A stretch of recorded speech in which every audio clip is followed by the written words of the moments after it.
If you've ever wondered if writing your congressperson can accomplish anything, just ask some middle schoolers northwest of Fort Collins.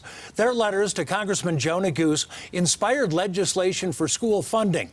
Our political specialist Sean Boyd was there in LaPorte today when Neguse returned to tell the kids he made good on that promise. Most middle schoolers probably couldn't tell you who their congressman is, but students here at Cache Laputer in LaPorte wrote 100 letters to their representative, Joe Neguse, making a plea you might not expect from 13 and 14-year-olds.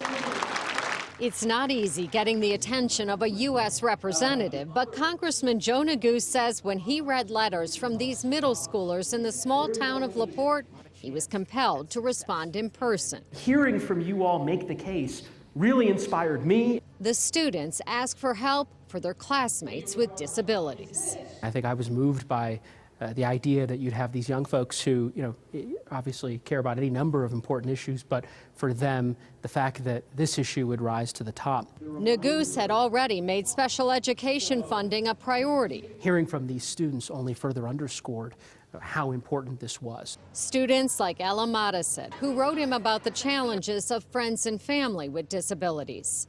I see how they're treated, and it hurts. Chase Streeter wrote about the lack of inclusion for people with disabilities. He admits he didn't expect to hear back. I'm a middle schooler. How can what I say count? Yet I'm sure he took what we said into consideration. In fact, Neguse visited the students last year promising action and came back with a progress report.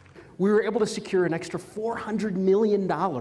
He's also introduced a bill to fund the Individuals with Disabilities Education Act 40 years after it became law. And really, I think, stay true to the promise that the federal government made to these families and to these students.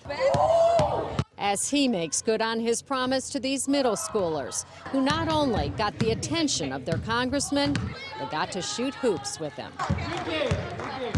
Neguse hopes the students here will inspire their peers at other schools to pitch ideas they want Congress to take up. He says he introduced 30 bills in his first year, most of them from people who live in his district, including young people in small towns.